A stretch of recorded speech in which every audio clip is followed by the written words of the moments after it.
Kathmandu Reuters Nepalis began voting for a new parliament on Sunday, with the army on alert on Sunday as a series of small blasts blamed on a rogue Maoist group reminded the Himalayan nation of the violence and instability it is hoping to leave behind. A woman casts her vote in a ballot box during the parliamentary and provincial elections at Chautara in Sindhupalchok District November 26, 2017.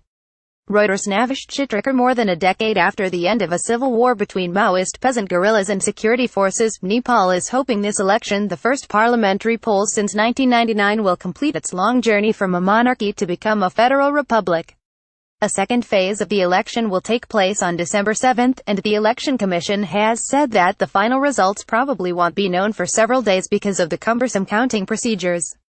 A Maoist splinter group was behind a series of small blasts in the run-up to the polls, Army spokesman Raj Dahal said, adding that security forces have defused around 30 improvised explosive devices since Friday. For all the security concerns, voting was largely incident-free. Except for some minor complaints from a few places, polling in all areas is smooth and peaceful so far, Eilish Sharma, a member of the Election Commission, told Reuters. Suresh Balsami was the first voter at KATHMANDU polling center, about an hour's drive mostly on a dusty and winding road from capital Kathmandu.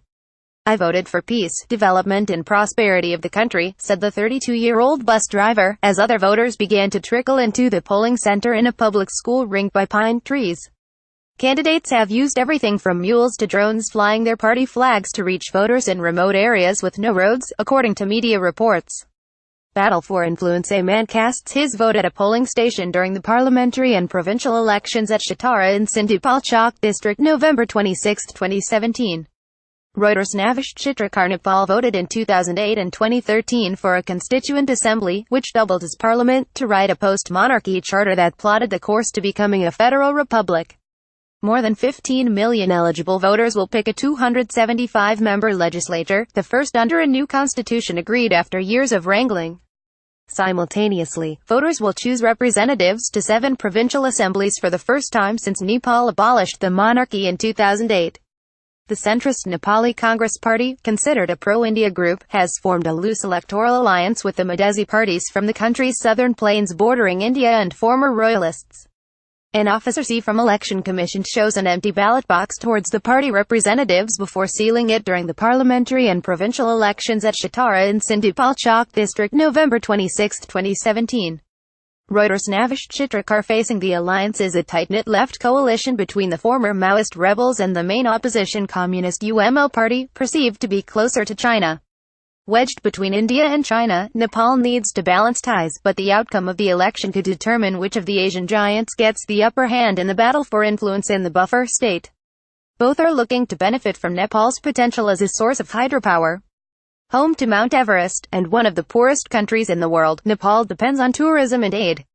More than a fifth of its 28 million people survive on less than $1.90 a day, and parts of the country are still recovering from a devastating earthquake that killed 9,000 people in 2015. Rita Shrestha, a 49-year-old housewife whose house was damaged in the tremor, rued the slow pace of reconstruction. "We need roads, water supply, electricity, healthcare and jobs so our children are not forced to go abroad to work," Shrestha, wrapped in a red woolen shawl, told Reuters after casting her vote. Millions of young Nepalis work mainly as laborers in the Middle East, Korea and Malaysia.